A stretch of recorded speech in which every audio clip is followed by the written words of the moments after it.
नमस्ते।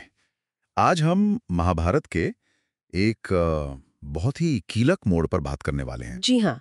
कुरुक्षेत्र युद्ध का 9वां दिन। जी हाँ, 9वां दिन। ये वो दिन था जब भीष्म पितामह अपने चरम पर थे। हमारे पास कुछ स्रोत हैं जैसे कुरुक्षेत्र का 9वां दिन और इकोज ऑफ द एंशियंट्स।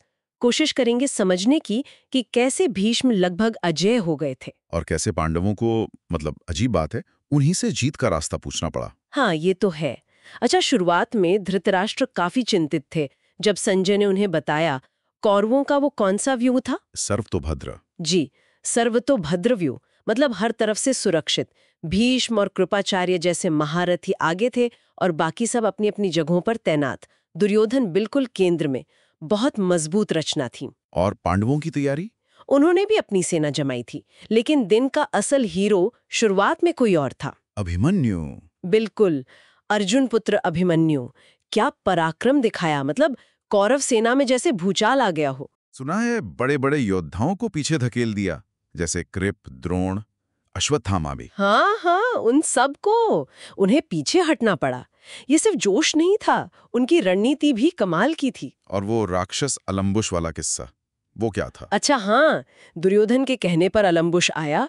उसने अपनी मायावी शक्तियों का इस्तेमाल किया, अंधेरा फैला दिया। ओह, फिर? पर अभिमन्यु ने दिव्यास्त्रों से, खासकर सौर अस्त्र से उसकी सारी माया काट दी।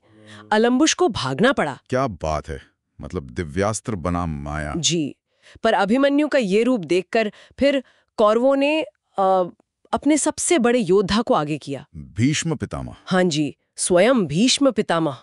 और फिर तो युद्ध का नक्शा ही बदल गया। उन्होंने ऐसा संहार किया कि पांडव सेना में भगदड़ मच गई। भगदड़, त्राहिमाम मच गया था। कहते उनके बाणों से आसमान ढक सा गया था।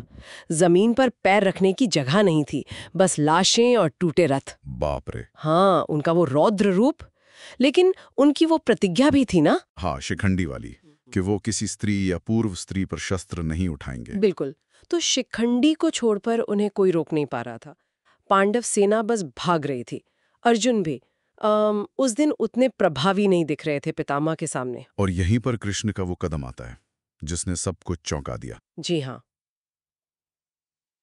अर्जुन का संकोच, सेना का पलायन, जी। ये सब देखकर कृष्ण इतने क्रोधित हुए कि अपनी प्रतिज्ञा भूल गए। कि वो शस्त्र नहीं उठाएंगे। हाँ, वही प्रतिज्ञा। उन्होंने रथ का पहिया उठाया और भीष्म की तरफ दौड़ पड़े। मतलब वो सीन तो गजब करा होगा।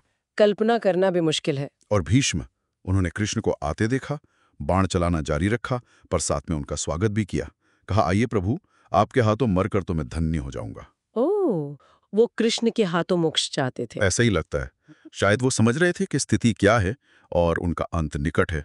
पर अर्जुन ने रोक लिया कृष्ण को। जी, अर्जुन ने दौड़कर कृष्ण को रोका, उन्हें उनकी प्रतिज्ञा याद दिलाई और खुद फिर से संकल्प लिया कि वो पितामह से युद्ध करेंगे। कृष्ण मान तो गए, पर भीष्म का संहार रुका नहीं। और दिन के अंत तक पांडवों की हालत खराब थी। बहुत खराब। सूर्यास्त हुआ, युद्ध रुका। युधिष्ठिर इतने निराश थे कि कृष्ण से कहने लगे कि भीष्म को हराना नामुमकिन है। शायद वापस वनवास चले जाना चाहिए। इतनी निराशा? हाँ, और तब कृष्ण ने वो सलाह दी जो सुनने में ही अजीब लगती है। क्या? कि क्यों ना पितामह भीष्म से ही पूछा जाए कि उन्हें कैसे हराया जा सकता है, उनकी मृत्यु का उपाय। क्या? अपने ही पितामह से उनकी मृत्यु का उपाय पूछना, ये तो। है ना चौंकाने वाला।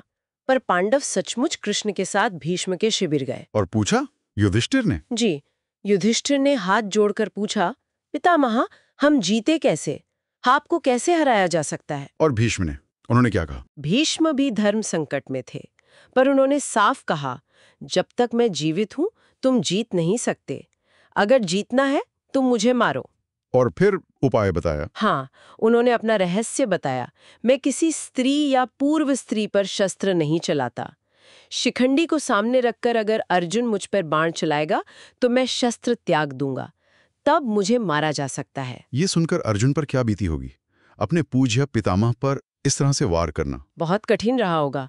उनका संकोच स्वाभाविक था, लेकिन फिर कृष्ण ने उन्हें समझाया, कर्तव्य, नियति, क्षत्रिय धर्म, कि वो तो सिर्फ एक निमित्त है, धर्म का पालन। जी। और कृष्ण के समझाने के बाद अर्जुन ने मन पक्का किया।